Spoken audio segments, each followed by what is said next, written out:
எல்லாருக்கும் வணக்கம். நம்ம எல்லாருமே யார்கிட்டயுமே ஷேர் பண்ணிக்கிறதுக்கு ரொம்பவே தயங்குவோம். எங்கே நம்மளை தப்பாக நினச்சிருவாங்களோ, நம்மளை ஜட்ஜ் பண்ணிடுவாங்களோ, நம்மளை ரொம்ப சீப்பாக நினச்சிருவாங்களோ அப்படின்னு எல்லாருக்குள்ளேயுமே ஒரு பெரிய தயக்கம் இருக்கிற விஷயம் அப்படின்னா அது கடன் தான்.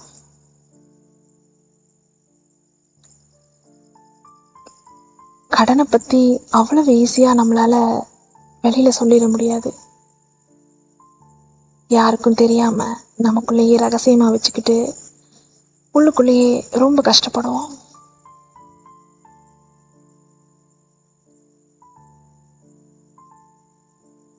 இந்த உலகத்திலேயே ரொம்ப கொடுமையான வலி அப்படின்னா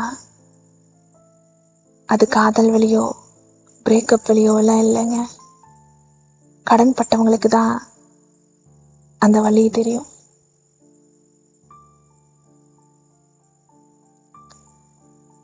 திடீர்னு ஒரு மெடிக்கல் எமர்ஜென்சி வந்திருக்கும். அந்த நேரத்தில் நம்ம இன்சூரன்ஸ் போடாமல் விட்டுருப்போம். இல்லை ஒரு வீடு கட்டுறது, கல்யாணம், இல்லை எஜுகேஷனுக்காக கூட நம்ம கடன் வாங்கியிருப்போம். இந்த மாதிரி நிறைய அத்தியாவசியமான விஷயத்துக்காக நம்ம கடன் வாங்க வேண்டிய சூழ்நிலைக்கு தள்ளப்பட்டிருப்போம்.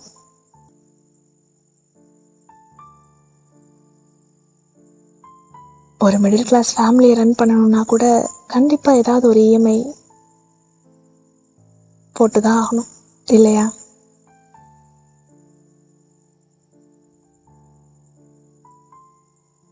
நம்ம வாழ்க்கையில் ஏதாச்சும் ஒரு இஎம்ஐ ஓடிக்கிட்டே தான் இருக்கும். யோசித்து பார்த்தா அதெல்லாம் அந்த நேரத்தில் அத்தியாவசியம்னு தோணியிருக்கும். அதனால் நாமும் கடன் வாங்கியாவது அதை பண்ணி தான் ஆகணும் அப்படின்னு பண்ணியிருப்போம்.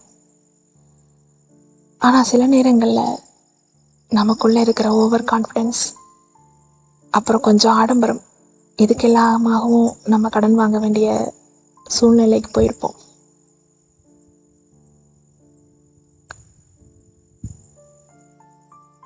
இதுக்கு எல்லாத்துக்கும் மேலே ஏதாச்சும் ஒரு விஷயத்தில் யாரையாச்சும் நம்பி நம்ம ஏமாந்துருப்போம். இதையெல்லாம் தாண்டி இந்த கடனை சமாளிக்கிறதுக்காக நமக்கு அன்பானவங்க கிட்ட நம்ம கடன் கேட்டிருப்போம். கடைசியில் இந்த கடனால் அந்த ரிலேஷன்ஷிப்பும் கேள்விக்குறியாக இருக்கும். சரி, ஏதோ ஒரு விஷயத்தினால இப்போ எனக்கு கடன் ஆயிடுச்சு.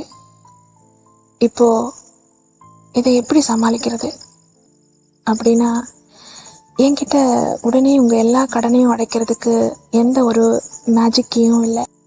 ஆனால் உங்ககிட்ட சொல்கிறதுக்கு எனக்கு ஒன்று இருக்குது.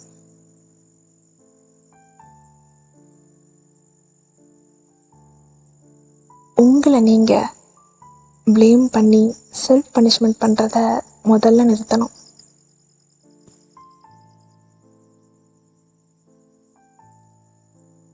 நான் ஏங்க என்ன பனிஷ் பண்ண போகிறேன், அதை எப்படி என்ன நானே தண்டிச்சுப்பேன் அப்படின்னு கேட்குறீங்களா?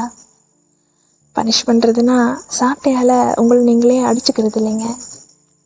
உங்கள் மனசுக்குள்ளேயே நீங்கள் தினமும் நொந்துக்கிறீங்கள, சும்மா இல்லாமல் இப்படி போய் ஏமாந்துட்டனே, நான் இதை கொஞ்சம் சரியாக பண்ணியிருக்கணும், கொஞ்சம் அவசரப்படாமல் இருந்திருக்கணும், நான் ஏன் இதை பண்ணாமல் விட்டேன், எல்லாமே என்னோட தப்பு தான். இந்த மாதிரி நீங்கள் தினமும் உங்களுக்குள்ளே சொல்லி சொல்லி உங்களை நீங்களே கஷ்டப்படுத்திட்டு இருக்கீங்க. இருக்கிறதுலையே ரொம்ப கொடுமையான பனிஷ்மெண்ட். எப்போ நீங்கள் உங்கள் தப்பை உணர்றீங்களோ அப்போ இருந்து அதை எப்படி சரி பண்ணணும் அப்படிங்கிற வழியை பார்க்கணுமே தவிர, அதை நினச்சி உங்கள் மைண்டுக்கு நீங்கள் தண்டனை கொடுக்காதீங்க. ஓகே, இட் ஹேப்பன்ட் அப்படின்னு அப்படியே விட்டுருங்க.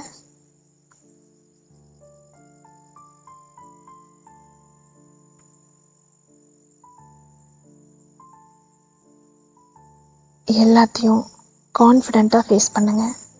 கடன் கொடுத்தவங்க கிட்ட கண்டிப்பாக நான் உங்கள் காசை திரும்ப கொடுத்துருவேன் அப்படின்னு தைரியமாக பேசி டைம் கேளுங்க. அது எப்படிங்க கேட்க முடியும்? அவங்க என்னை ரொம்ப அசிங்கப்படுத்துகிறாங்க, அவமானப்படுத்துகிறாங்க. அவங்கள ஃபேஸ் பண்ணுறதுக்கே என்னால் முடியல. கடன் கொடுத்தவங்க கடனை திரும்ப வாங்கிறதுக்காக அவங்க எந்த எல்லைக்கும் போவாங்க. என்ன பண்ணால் நீங்கள் கடனை திருப்பி கொடுப்பீங்களோ அதை பண்ணுறதுக்கு அவங்க தயாராக இருப்பாங்க.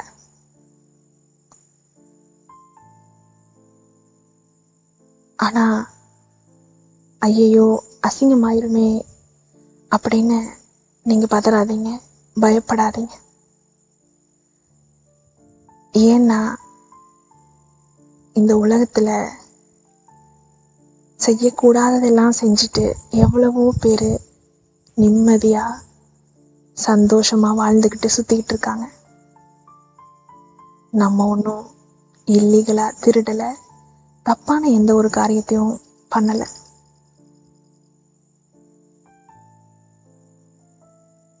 தெரியாமல் நம்மளோட சூழ்நிலை காரணமாக இந்த கடனில் மாட்டிக்கிட்டோம். அதுக்காக நம்ம ஏன் பயந்து சாகணும்?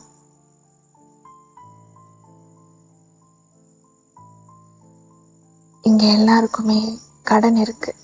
என்ன ஒன்று, அவங்க வெளியில் தெரியாமல் மெயின்டைன் பண்ணிட்டு இருப்பாங்க. நமக்கு வெளியில் தெரிகிற மாதிரி ஆயிடுச்சு. பரவாயில்ல, இட்ஸ் ஓகே. இது ஒன்றும் உங்கள் லைஃபோட பர்மனன்ட் ஸ்டேட் கிடையாது.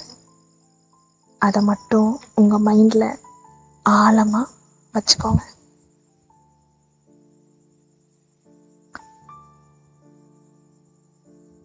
உண்மையில் நம்ம கண்ட்ரோலில் இல்லாத ஒரு விஷயத்துக்காக நம்ம உட்காந்து அழுகிறதுனாலையோ கவலைப்படுறதாலையோ இங்கே எதுவுமே மாறப்போகிறதில்ல. அதனால் போல்டாக ஃபேஸ் பண்ணுங்க, ரிலாக்ஸாக இருங்க. அப்போ தான் உங்கள் மைண்டு இதை எப்படி சரி பண்ணணும் அப்படிங்கிற வழிகளை தேடி கண்டுபிடிக்கும். எல்லாமே சீக்கிரமாக சரியாயிடும். ஆனால் அதை முதல்ல நீங்கள் நம்பணும். அப்போது அடுத்த எபிசோடில் இன்னும் கொஞ்சம் நிறைய பேசலாமா?